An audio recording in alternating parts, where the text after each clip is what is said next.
حضرت حلیمہ رضی اللہ عنہ فرماتی ہیں، جب میں حضرت محمد صلی اللہ علیہ وسلم کو ان کے والدین کے حوالے کرنے جا رہی تھی اور مکہ کے بالائی علاقے پہنچی تو آپ صلی اللہ علیہ وسلم اچانک غائب ہو گئے۔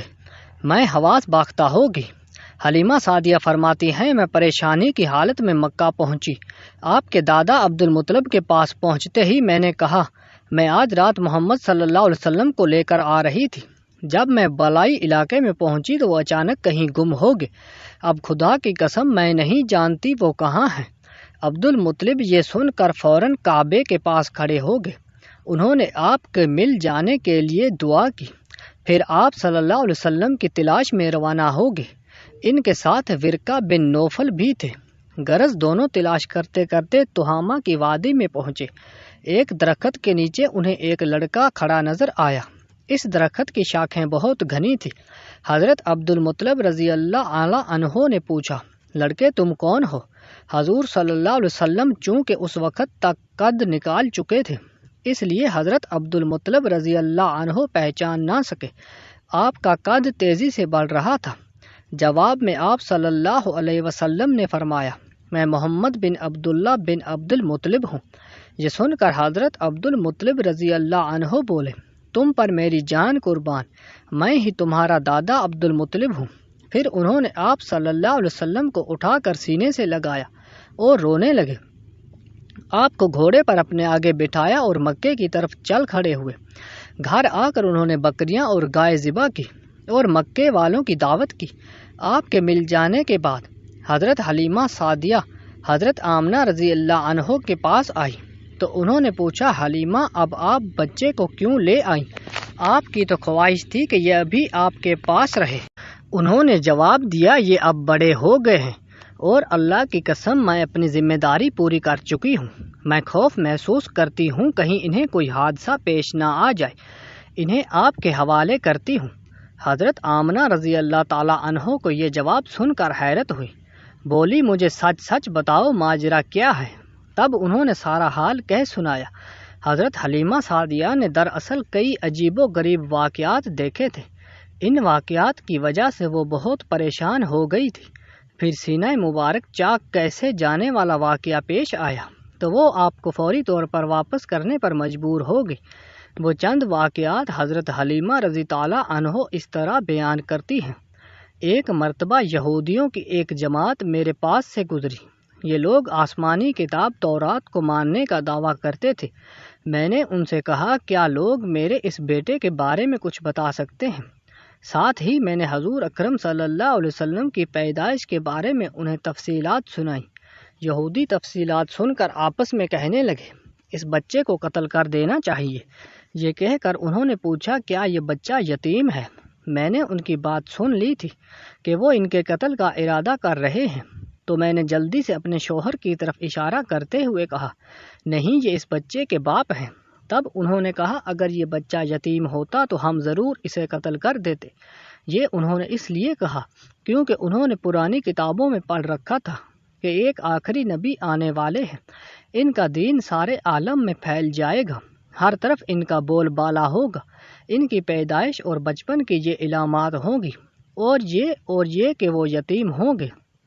اب چونکہ ان سے حلیمہ سعدیہ نے یہ کہہ دیا کہ یہ بچہ یتیم نہیں ہے تو انہوں نے خیال کر لیا کہ یہ وہ بچہ نہیں ہے۔ اس طرح انہوں نے بچے کو قتل کرنے کا ارادہ ترک کر دیا۔ اس طرح ان کے ساتھ یہ واقعہ پیش آیا۔ ایک مرتبہ آپ کو عکاظ کے میلے میں لے آئیں۔ جاہلیت کے دور میں یہاں بہت مشہور میلہ لگتا تھا۔ یہ میلہ طائف اور نخلا کے درمیان میں لگتا تھا۔ عرب کے لوگ حج کرتے آتے تو شوال کا مہینہ اس میلے میں گزارتے، کھیلتے کودتے اور اپنی بڑائیاں بیان کرتے۔ حضرت حلیمہ سعدیہ رضی تعالیٰ عنہ آپ کو لیے بازار میں گھوم رہی تھی کہ ایک کاہن کی نظر ان پر پڑ گئی۔ اسے آپ میں نبوت کی علامات نظر آ گئی۔ اس نے پکار کر کہا، لوگو اس بچے کو مار ڈالو۔ حضرت حلیمہ رضی تعالیٰ عنہ اس کاہن کی بات سن کر گھبرا گئی اور جلدی سے وہاں سے سرک گئی۔ اس طرح اللہ تعالیٰ نے حضور صلی اللہ علیہ وسلم کی حفاظت فرمائی۔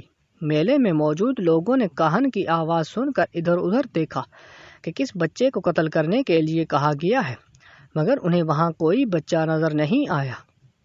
اب لوگوں نے کہن سے پوچھا کیا بات ہے، آپ کس بچے کو مار ڈالنے کے لیے کہہ رہے ہیں؟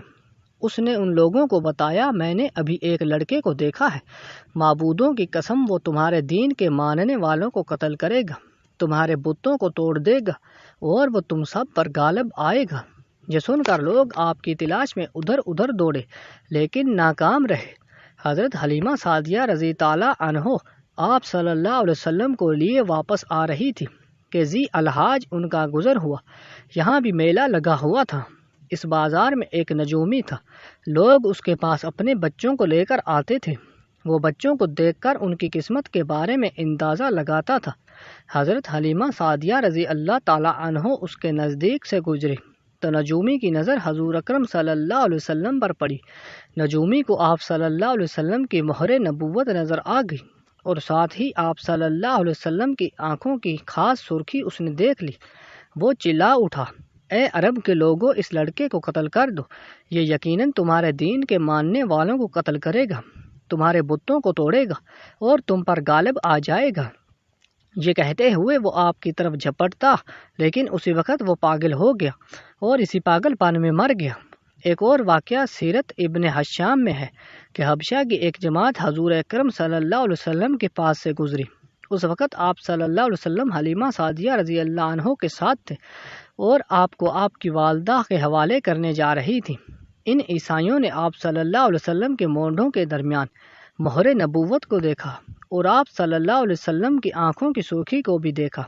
انہوں نے حلیمہ سعدیہ رضی اللہ تعالی عنہ سے پوچھا کیا اس بچے کی آنکھوں میں کوئی تکلیف ہے؟ انہوں نے جواب میں کہا نہیں، کوئی تکلیف نہیں، یہ سرخی تو ان کی آنکھوں میں قدرتی ہے۔ ان عیسائیوں نے کہا تب اس بچے کو ہمارے حوالے کر دو، ہم اسے اپنے ملک لے جائیں گے، یہ بچہ پیغمبر اور بڑی شان والا ہے، اس کے بارے میں سب کچھ جانتے ہیں۔